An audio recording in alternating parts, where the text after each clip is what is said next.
उसके साथ साथ आप मेरी बातों को भी सुनने के लिए आई हैं। यहाँ महिला कांग्रेस की अध्यक्ष जी, शकील जी, पीसीसी के अध्यक्ष जी और हमारे जो गठबंधन की साथियां हैं, उन सबको भी मैं धन्यवाद देना चाहती हूं कि उन्होंने ये प्रोग्राम आयोजित किया और आज यहाँ मौजूद है मंच पे। देखिए, हम सब महिलाएं हैं और महिला होने के नाते हम एक दूसरे को इस तरह से समझ पाते हैं जिस तरह से दूसरे नहीं समझ पाते, आदमी नहीं समझ पाते, क्योंकि हमारा जीवन अलग होता है। चाहे आप गांव में गरीब महिला हो, चाहे आप बड़े शहर में बड़े घर की महिला हो, महिला होने के नाते हमें संघर्ष का सामना करना होता है। किसी ना किसी तरह का संघर्ष हमेशा हमारे सामने आता है। जहां तक आपकी बात है, आप इतना संघर्ष कर रही हैं इतने सालों से, 20 सालों से, जब से ये सरकार आई है, आपको क्या मिला है? मैंने सबकी बातें सुनी। एक महिला नहीं थी, आंगनवाड़ी की महिलाएं थी, उनके प्रतिनिधि ने बोला, आशा बहुओं की प्रतिनिधि ने बोला, जीविका की महिलाओं के प्रतिनिधि ने बोला, स्वयंसेवक समूह की महिलाओं की प्रतिनिधि ने बोला, और सबने एक ही बात कही कि हमें सम्मान ही नहीं मिल रहा है। यही बात की अगर ठोस तरीके से देखा जाए तो जो वेतन मांग रही हैं, जो कह रही हैं कि हम दिन रात काम कर रहे हैं, हमें 12 बजे रात को फोन आता है तो हम चले जाते हैं किसी की डिलीवरी कराने, हम अपने छोटे 10 दिन के बच्चे को अपने साथ ले जाकर गए हैं कोविड के समय, तो हमें 24 घंटे मौजूद होना पड़ता है, 24 घंटे तैयार होना पड़ता है काम करने के लिए, लेकिन हमारा सम्मान नहीं है, हमें वेतन ही नहीं मिलता। सब यही कह रहे हैं कि सरकार उनको जो मानदेय दे रही है, कहीं 1500, कहीं 3000, ये कोई मानदेय है? ये आज के जमाने में आप बाजार जाओगे, आपको क्या मिलेगा 3000 रुपए में? 1000 रुपए में क्या मिलेगा आपको? आधी चीजें आप छोड़ के वापस आ जाएंगी और आपको महीने में 1000 रुपए दिए जा रहे हैं। त्योहार आते हैं, बच्चों की शिक्षा करानी है, बच्चे बीमार पड़ जाते हैं, घर के छप्पर में कोई लीक आ जाता है, पानी आ रहा है, उसकी मरम्मत करनी है, कैसे करते हैं आप ये सब? और जब आपको बुलाया जाता है, आपको हाजिर होना पड़ता है। तो चाहे आप किसी पाठशाला में काम कर रहे हैं, चाहे आप मिड डे मील पका रहे हैं, चाहे आप स्वास्थ्य की सुविधाओं में मदद कर रहे हैं, चाहे कुछ भी कर रहे हैं, आपके 8 से 10 घंटे इसी काम में गुजरते हैं। आप घर आती हो तो ये नहीं है कि आराम से लेट सकती हो, आप घर आती हो तो आपको अपने बच्चों को संभालना है, उनकी पढ़ाई की देखरेख करनी है, किसी का स्वास्थ्य ठीक नहीं है उसका देखभाल करना है, पूरे घर को खाना खिलाना है, परिवारजनों को खाना खिलाना है, और जब तक वो सब सोते नहीं हैं तब तक आप सोती नहीं हो। सच है कि नहीं है? सच है ना? तो ये समाज और ये जो सरकारें हैं, ये आपका सम्मान क्यों नहीं कर रहे हैं? ये मैं पूछना चाहती हूं। आपने सोचा है कि चुनाव आ रहा है, चुनाव के आज शायद 1-1.5 महीने पहले हम चुनाव आ रहा है तो आपको 10,000 रुपए मिल रहे हैं, तो ऐलान हो गया है कि आपको 10,000 रुपए दिए जाएंगे। 20 सालों से यहां कौन सरकार में रहा? 20 सालों से किसने नीतियां बनाई? 20 सालों से ये 10,000 रुपए आपको क्यों नहीं दिए? अब चुनाव आ रहा है तो उन्हें कह दिया कि 10,000 रुपए आपको मिलेंगे, लेकिन ये नहीं कह रहे कि हर महीने मिलेंगे, ये नहीं कह रहे कि आपका मानदेय 10,000 रुपए हो जाएगा, कि उसको बढ़ाकर हम आपको 10,000 रुपए देंगे। ये सिर्फ ये कह रहे हैं कि अब बड़ी संख्या में हम महिलाओं को 10,000 रुपए दे देंगे। क्यों? ताकि आप अपना वोट उनको दें। सिर्फ एक ही मकसद है, एक ही नियत है। महिला पर क्या बीतती है? महिला जब एक जगह से दूसरी जगह जाती है तो असुरक्षित महसूस करती है अपने आप को। अपराध बढ़ गए महिलाओं पे, 10 गुना बढ़ गए होंगे। ये जो लड़की अभी स्टेज पे आई थी, क्या कह रही थी कि मैं जब कॉलेज जाती हूं दीदी मुझे डर लगता है, मुझे डर लगता है। पढ़ाई के लिए जा रही है, घर से जा रही है, वापस आ रही है, उसको डर लगता है क्योंकि इस सरकार ने उसको सुरक्षित करने का कोई काम नहीं किया। महिलाओं के बलात्कार हो रहे हैं, अपराध हो रहे हैं महिलाओं पे, ये लोग FIR दर्ज तक नहीं होने देते। जब आप FIR दर्ज करने जाते हैं मना किया जाता है। मैंने बार बार ये देखा है। मैं यूपी में काम करती थी, 5 साल काम किया। मेरे ख्याल से हर हफ्ते, हर 10 दिन ऐसा एक केस आता था जहां महिला पे अपराध हुआ है और उसके लिए कोई मदद नहीं है, कोई खड़ा नहीं हो रहा है उसको मदद करने के लिए, वो खुद खड़ी है। नौजवान महिलाएं थी, 20-25 साल की, अपने आप अपना केस लड़ती थी, FIR दर्ज करने के लिए लड़ती थी, उनको भी जला डाला, मार डाला। तो इस समाज को बदलेगा कौन? बदलेगा कौन? जब तक आप अपनी शक्ति को नहीं पहचानेंगे तब तक कुछ नहीं बदलेगा। और मैं तब से, जब से मैं यूपी में काम कर रही थी, जब से मैंने वहां कहा कि 40% महिलाएं कांग्रेस पार्टी से चुनाव लड़ेंगी, चाहे हारे चाहे कुछ ना हो, लेकिन लड़ेंगी जरूर। इसीलिए ये नारा हमने जारी किया था, लड़की हूं लड़ सकती हूं। आपको, महिलाओं को ये बताने के लिए कि आपकी एक बहुत बड़ी शक्ति है। आज नीतीश जी, मोदी जी, अमित शाह जी आज इस शक्ति को पहचान रहे हैं। इस शक्ति को पहचान रहे हैं क्योंकि वो जानते हैं कि महिलाओं के समर्थन के बिना वो फिर से सत्ता में नहीं आ सकते।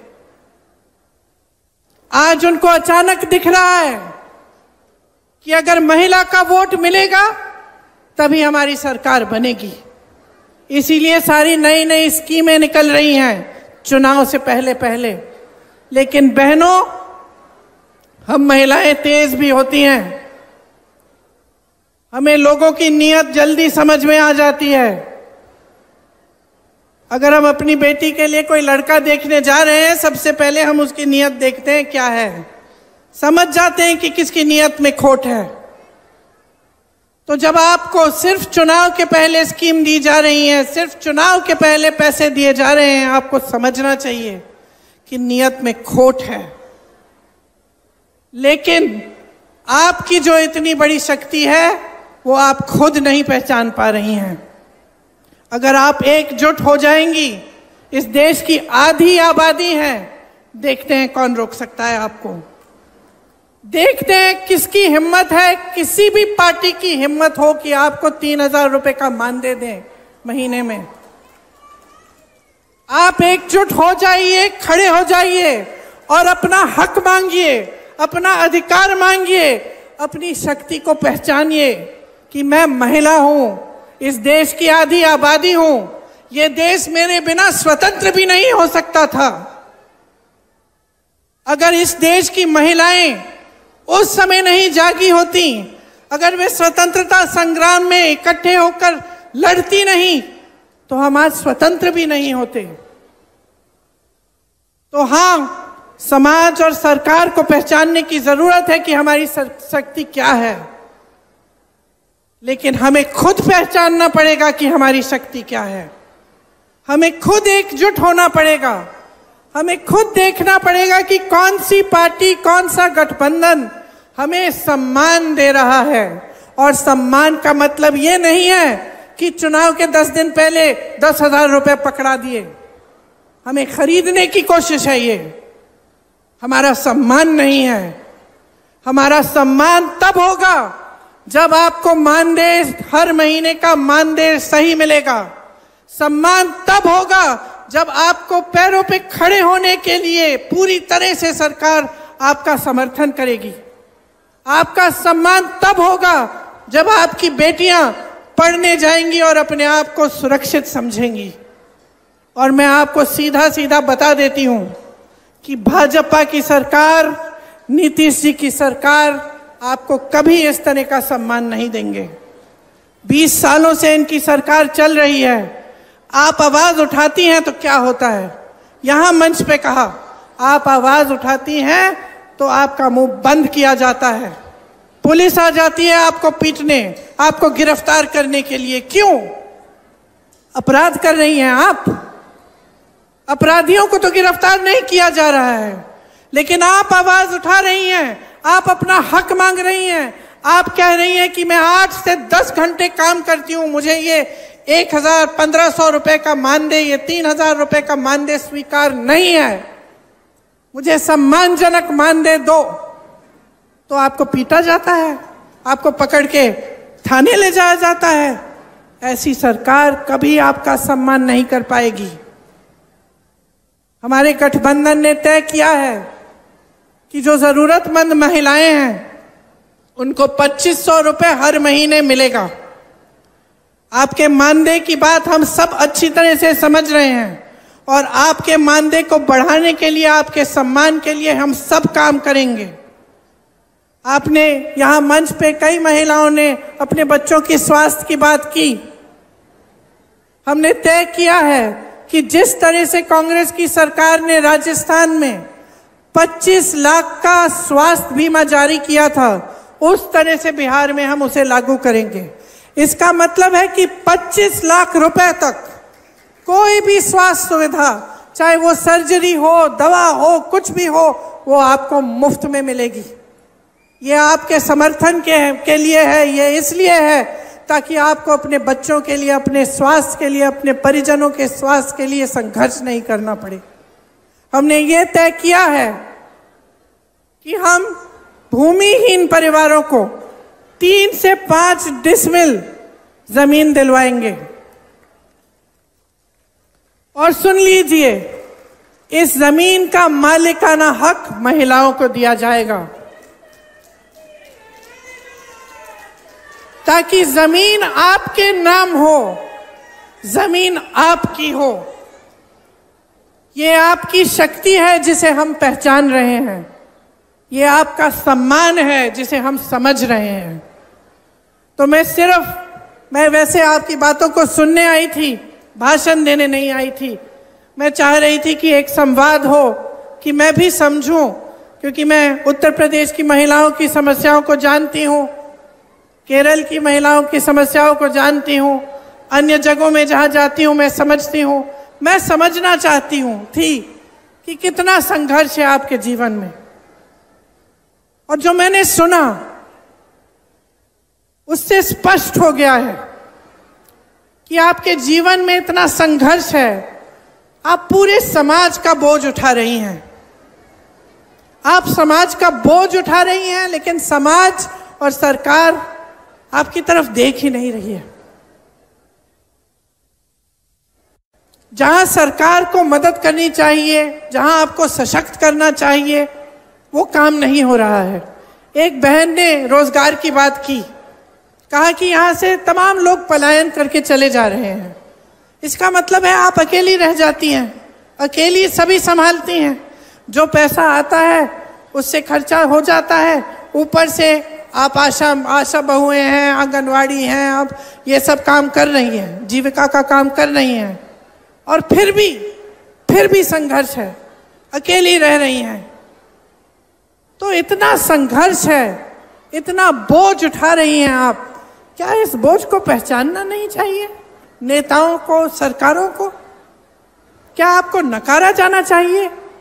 क्या ऐसी बात होनी चाहिए कि भाई चुनाव आ रहा है, चलो अब महिलाओं के लिए जल्दी जल्दी एक स्कीम निकाल देते हैं, 10,000 रुपए पकड़ा देते हैं, हमें वोट मिल जाएगा? क्या ये सही है? मैं सिर्फ ये कहना चाहती हूं कि अपने अंतर्मन में झांको, देखो जीवन क्या है आपका। आप जी रही हो, आप संघर्ष कर रही हो, आप अनुभव कर रही हो। ये मेरी बहन वर्दी पहन के खड़ी है, पुलिसकर्मी है। क्या इसका संघर्ष कम है? कम नहीं है। जितना आपका संघर्ष है उनका संघर्ष है। हम सब बहनें हैं, हम सब के अलग अलग संघर्ष हैं। और ये बहुत जरूरी है कि हम इन संघर्षों को एक शक्ति में बदलें। कि हम जब देखते हैं कि हमारा जीवन का अनुभव क्या है, कि 20 सालों से हमारे जीवन में तरक्की हुई ही नहीं है, बिहार में आपके जीवन में तरक्की हुई ही नहीं है, इतने साल हो गए हैं। ये कह रही थी एक बहन की 50 साल की स्कीम है, बदलाव नहीं आया। तो जब आपके जीवन में इतना संघर्ष है, ये आपका अनुभव है, आप देख रहे हो, बच्चों को पढ़ा नहीं पा रहे हो, बीमार पड़ जाते हैं, इलाज नहीं कर पा रही हो, दिन रात काम कर रही हो, मानदेय नहीं मिल रहा है, तो अपने मन के भीतर एक ज्वाला जगाओ ना बदलाव की। बोलो ना कि हमें बदलाव चाहिए, कि ये शक्ति हमें महात्मा गांधी जी के संघर्ष ने दी थी, हमारे संविधान ने दिया है, हमें, हमारे पास वोट है और इस वोट को हम समझदारी से डालेंगे, हम समझदारी से इसका इस्तेमाल करेंगे, हम पूरी जिम्मेदारी से इसका इस्तेमाल करेंगे। कहो अपने आप से कि हमें बदलाव लाना है, सिर्फ अपने लिए नहीं लेकिन सारी महिलाओं के लिए, अपनी सारी बहनों के लिए।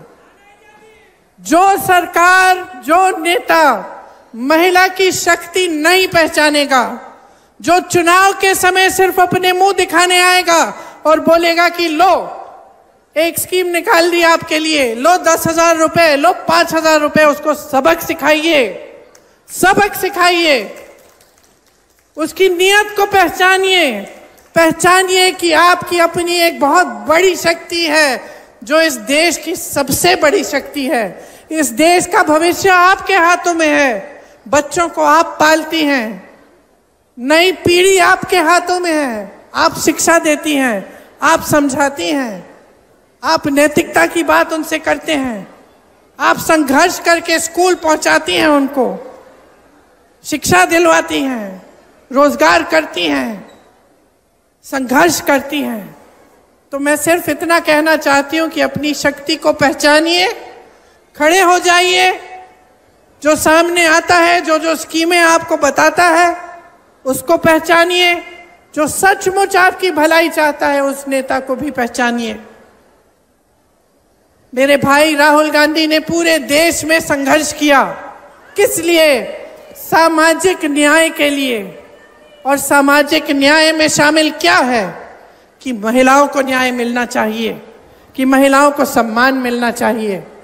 इसलिए आज ज्यादा लंबा नहीं बोलूंगी, सिर्फ ये कहूंगी कि चुनाव आने वाला है, परिस्थितियों को समझ लीजिए।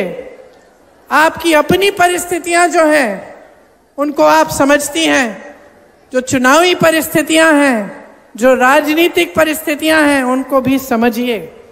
और ये समझिए कि इस चुनाव में नीतीश जी और भाजपा की सरकार को आपको हराना पड़ेगा।